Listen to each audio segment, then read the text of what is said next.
Hello, everyone, and welcome to the Blissful Living Podcast.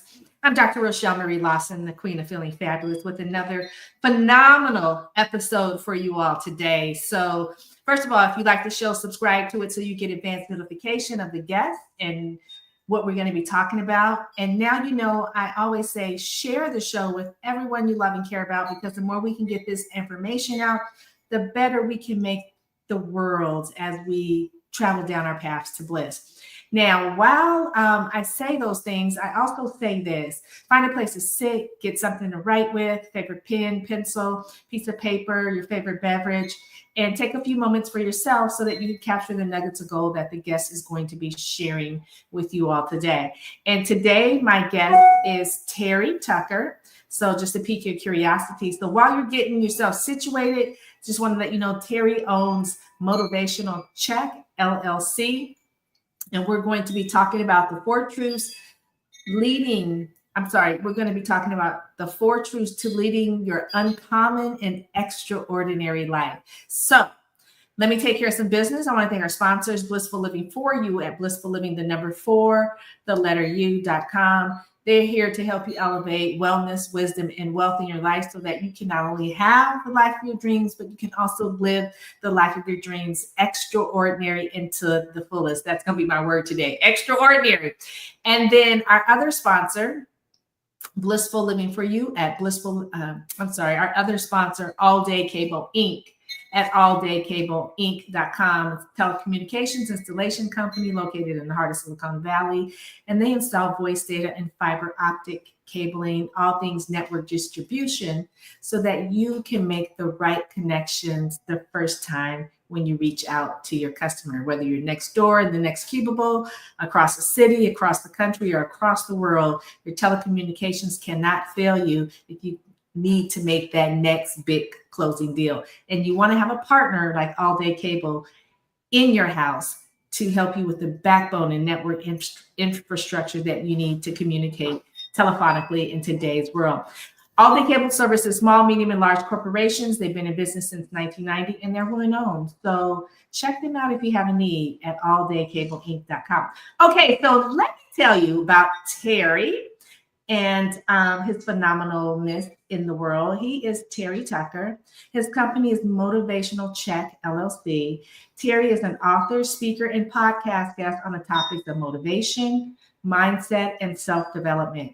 He has a business administration degree from the Citadel, where he played NCAA Division I college basketball, woo, woo, woo, and a master's degree from Boston University.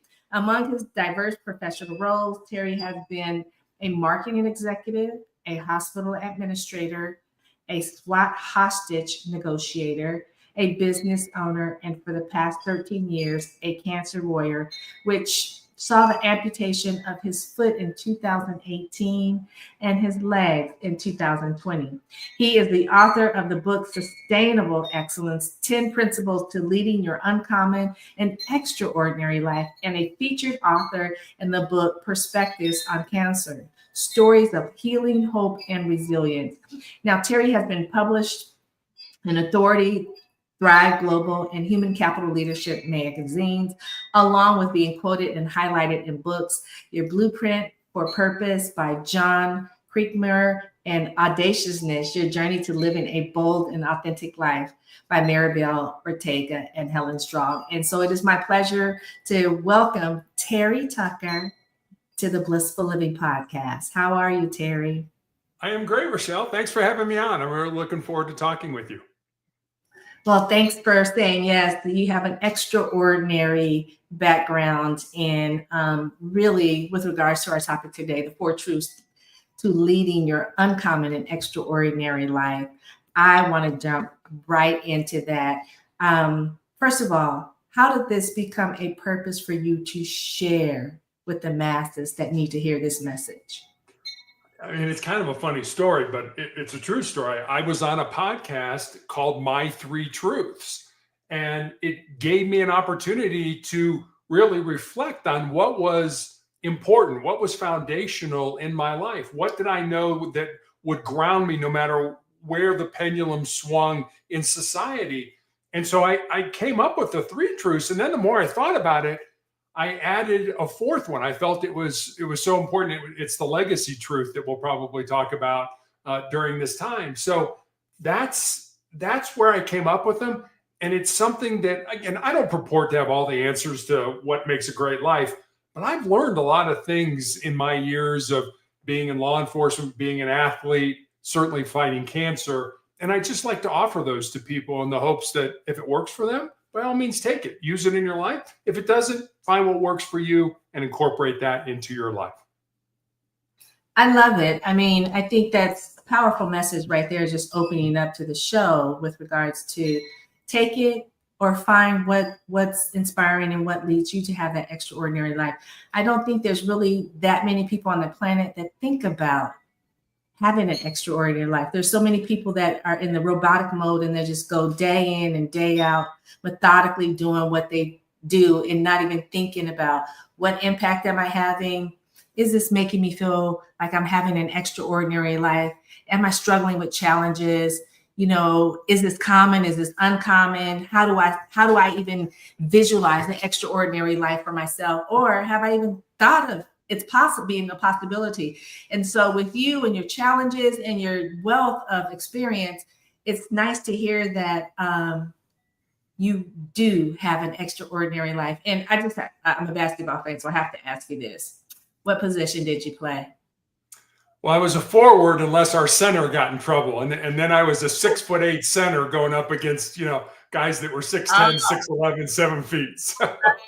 Oh my gosh. Okay. Well, woohoo, I'm a huge basketball fan, and I'm actually a huge sports fan, but basketball is one of my loves. So, okay. So now with regards to finding our extraordinariness in our lives, what do you believe really was your purpose in the life that you are living right now? And then we'll talk about what you thought it was in the past. So what do you believe is really your purpose for the life that you are living right now? And you know what? We have to take a quick break, but when we come back, I'm going to have you answer that question. Okay. We'll be right back to the Blissful Living Podcast with Terry Tucker and Dr. Rochel Marie Lawson. Stay tuned.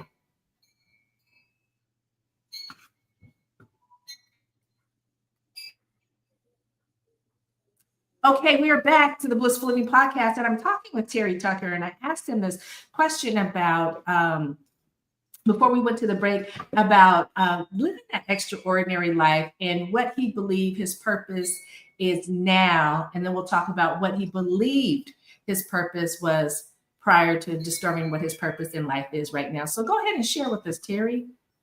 Sure. So, we talk about that word purpose sort of in the singular, like it's one thing. And as you just mentioned, for me, it's been multiple things. And I think right now in my life, as I'm, in all honesty, probably coming towards the end of my life with my cancer journey and things like that, my purpose is to put as much goodness, positivity, love, motivation back into the world with whatever time I have left. And I have a very strong faith in God. And I think God is using me now to show people his love, his mercy, his grace, his peace, etc. So that's really what energizes me. It's like, do I feel bad sometimes? Sure I do.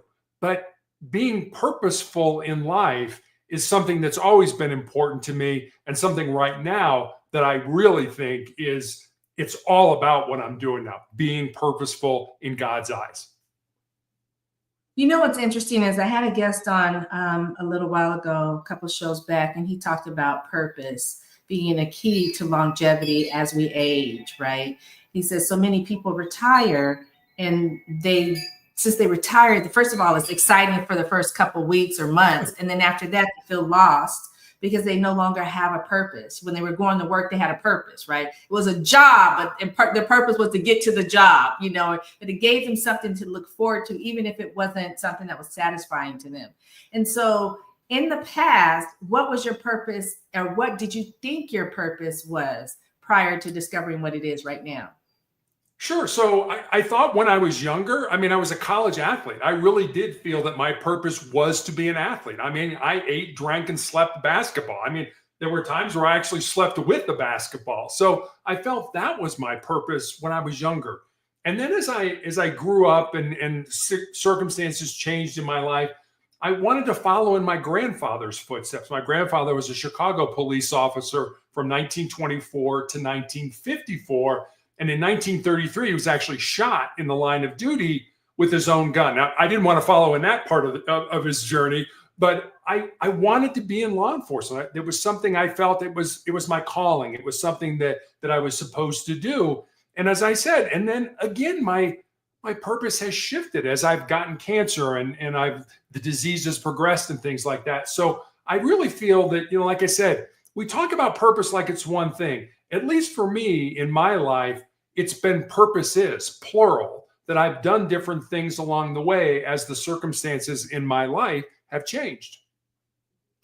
I love that. I mean, I think during this conversation, if anyone is listening to us and really absorbing the information, we can all look back on what our purpose is right now, particularly if you're, older, I want to say, versus what it was when we were like maybe in our 20s or 30s, right?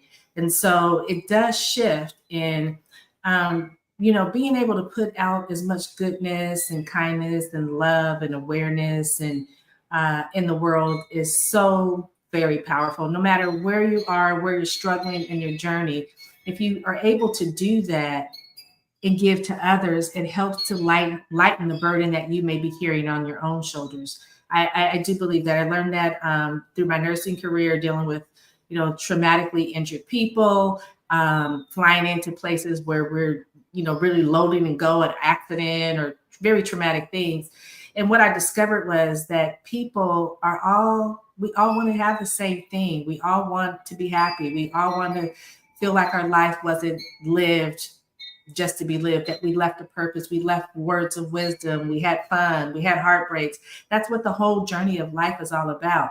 And so you sharing this, particularly because of your cancer and the challenges you've had with that, I think is very inspiring, not only to me, but to others that might be in similar situations, but think they're all alone. And so I just, my heart goes out to you and I wish you well in continuing doing the work that you're doing. Now, when it comes to values, what are your values and how do they play out in your life? Yeah, that's a great question. And I think I'm going to tell you a quick story here in a minute, but values are something, a lot of times if you ask people what their values, I don't know, I mean, courage, character, commitment, family, love, there's a million things you could throw out there as your values. And I remember I worked for a hospital for a while, but prior to that job, I interviewed for a packaged goods company.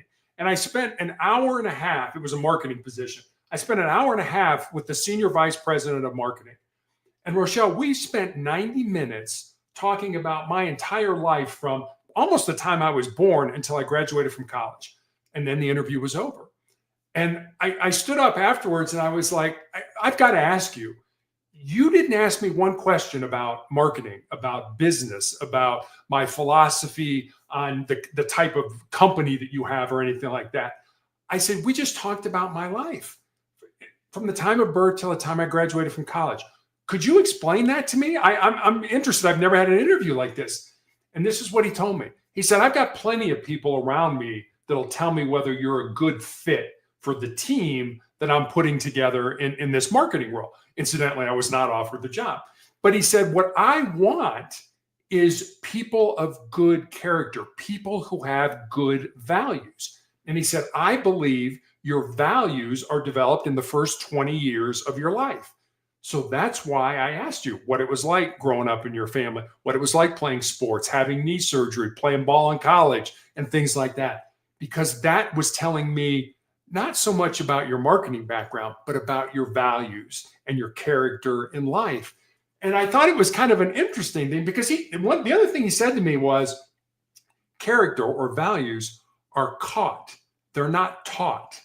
So you're not going to get a book and read and say, okay, I've got great values or I've got great character. No, you're going to watch how people interact and say, ooh, I really like the way she handled that situation. Or I don't think he did a very good job taking care of that situation. So we develop our values, certainly I think from our families, our friends, our faith, if we have a faith life and things like that. And so those were things that, from when I was little, my family, my friends, my faith has developed my values of courage, commitment, and healing, and love, and family. Those are all things that are foundational for me. I love it. I mean, you highlight some very key components there. Sometimes I think we overlook, particularly when it comes to values. And we all know as we grow up, you learn everything from your environment, your family, whether it's good, bad, or indifferent. Right. The values, how to love, how not to love, how to ebb and flow. And then once you get out in the big bad world of going to college, or I want to say high school, you start having values that are in alignment with your friends, even though they may not be the good ones, but and then you get through college, you go to college and your values change, but the root of your values always is at the bottom of it, what you get from what you grew up around your family. And so I think it's so important for us to really instill in our younger generations values that we want them to not only nourish and hone in right now, but as they move forward in the various decades of their lives. We've been around for a little bit, and we've seen how things, just from when I was growing up in the 60s, 70s to now, values have kind of evolved into different things, and sometimes it loses its way. So I think it's really important for us to really continue to educate our young folks, so one day they will recognize the true value of having really good values and tie it back to what they learned when they were kids growing up. We have to take another quick break, but I will be right back with Terry Tucker on the Blissful Living Podcast. Stay tuned.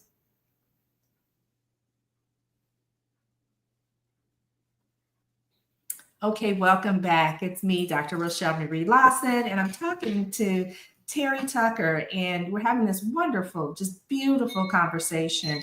And I want to ask you now, Terry, with regards to everything that you've been experienced and have experienced, you've done some really cool things, a SWAT Hostage Negotiator, working for a corporation in healthcare, and playing basketball. I can't help but mention basketball. I must have been a basketball player in my past life or something, or wish I was. But are there any common denominators that help you overcome the traumas that you faced in life, particularly with your journey as it relates to cancer? Sure. So in 2012, I'm diagnosed with this rare, very uncommon form of cancer, rare form of melanoma, and told that I'd probably have 2 years to live if I'm lucky. And I thought, well, you gave me a death sentence. How can I try to turn that death sentence into a life sentence? And 13 years later, I am still here. I am still going strong. And I think part of it, thank you. I think part of that is being able to find meaning in your misery. I don't think any of us suffer in vain. There's a reason, there's a purpose, there's something that we're supposed to learn or experience or have an impact on from this journey. And I think so many people get caught up in their own suffering, and this is terrible, and we sort of look inward. Woe is me. Look how bad things are in my life. And don't get me wrong, I get that way when I still have tumors in my lungs that I'm treated for. And there are times when I go to treatment where I'm down, I'm depressed, I cry, I feel sorry for myself. But that's a choice. It's a choice to stay there, or it's a choice to say, you know what, I'm going to move on. I'm going to move forward. There's a line from a book that I love called Farewell to Arms. It was written by Ernest Hemingway. And the line in the book is this: life breaks everyone, and afterward, many are stronger at the broken places. So can you take the adversity that we all experience in life? I mean, it's not just germane to me, and it doesn't even have to be cancer. It could be anything, like you mentioned. Maybe you grew up with a father who was an alcoholic, or you flunked out of school, or whatever it ended up being. What adversity did you experience, and how can you learn from that adversity? I love the quote it's attributed to Nelson Mandela, the former president of South Africa, who said, "I never lose. I either learn or I win." If we could experience that in our lives with our adversity, okay, you know what? It's not going to beat me. It's not going to get the best of me. I'm going to learn something, or I'm going to win through this experience. And so many people, I think, And I'll end with this. There's an entrepreneur by the name of Ed Mylett who talks about the 4 types of people in the world. And the first type he talks about are the unmotivated. And he said that's the vast majority of people you will encounter in your life. The second group he talks about are the motivated. He says it's kind of a carrot and stick approach to life. If I do this, I will get that. And he said it's kind of low level, but it works for a lot of people to have a very happy and successful life. The third group he talks about are the inspirational people. The word inspiration coming from 2 words, in spirit. So if you're an inspirational person, you move people with your energy. And then the last group he talks about are the aspirational people, where people aspire to be like you. And a lot of times if I'm giving a talk, I'll tell that story, and depending on the audience, be like, all right, show of hands. How many people are unmotivated? Nobody ever raises their hands. Nobody ever says, hey, I'm not a motivated person. But if you believe, it's me. I'm the unmotivated person. But as you mentioned earlier in the podcast, so many people never even think about what it means to live a purposeful life. And I think we're all born to do something in this life. We're not just here, to dawdle around for a while and then die. There's a reason you're here. Find that and live that reason. It's interesting. Oh, I mean, gosh, this is such a profound conversation, because sometimes the things that you do, it wasn't something you set out to do, but it becomes your purpose. For instance, I didn't set out to become a registered nurse with background in ER trauma and flight nursing, but it became my purpose. And when I began doing it, I absolutely loved it. I was inspirational to my patients, whether they came in with a traumatic injury or they were really sick or they had something and they were being discharged out the ER.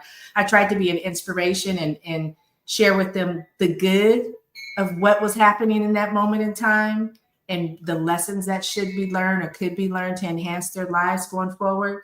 Some people received it and some didn't, but that's okay. But I did have one patient who was extremely wealthy and head of a major corporation that we all know about. And he was my patient twice. And the first time we met, we had this really good conversation. He was just diagnosed with his terminal illness. And then the second time he came in and requested me, and I happened to be working that particular night. And we had another conversation. And he said, I placed all my value in building a company and making money and designing technology and so on and so forth. I have so much money from that, but yet I didn't place the value on the little signs and symptoms that was telling me something was wrong in my body. I needed to go get it checked. I didn't place on any value on that second voice that was in my head was saying, you know what, you really should pull back and take a break. You don't need to work so hard. And because of that, I can't take all this money I have and buy my health and well-being, because the little lessons that were coming upon me, I didn't value them. I was so focused, but now I truly understand what my mission is, what my mission was. And even though I may not be around much longer, I understand that my lesson in life was to value that which I discounted. And now I'm really valuing it all. And so that stuck with me. And I just take that forward, because we all have challenges and traumas and stuff that happens. And, some are way worse than other people. Don't get me wrong. I'm not discounting anybody's trauma or challenges, but it's in the moment. If we could just find that little space within us, that little moment, whether we're sitting on the toilet or we're driving in the car, that little moment, it's a little fleeting moment that comes into your head and says, this is what you were meant to do. And now you have been bestowed with the honor and the power to take it forward. And so I love this conversation, Terry. And if there's anything that you want to say, any closing words to anyone that's listening and watching us, please feel free to share, because I think it's very, very important that people understand we're here for a purpose, and let's just own and hone it and, move forward. Sure. So I'll end with this story, and it's more of a fable. I don't think it actually happened, but it's a really good story. And it involves Alexander the Great, probably one of the greatest conquerors in the history of the world. And the story is that Alexander the Great is at the end of his life and he's dying, and he calls his counselors together. And he says, I want you to carry out my final 3 wishes. And he said, my first wish is that only my doctors, only my physicians carry my coffin to the grave. My second wish is I want the road to the cemetery paved with gold and silver and precious stones. And my third wish is I want my hands to be hanging outside of my coffin. And one of his counselors stepped forward and says, you're Alexander the Great. You're the most powerful man in the world. These seem like my words, not his. Kind of goofy wishes. I mean, you could have anything you want. Why would you pick these wishes? He said, well, number one, he said, I want my physicians to carry my coffin to the grave because I want people to understand that no doctor cures anyone. They just help the body to cure itself. And so people should be cognizant of how they treat their bodies, what they put into it, how they exercise or don't exercise, how they sleep, what kind of stress they're managing and things like that.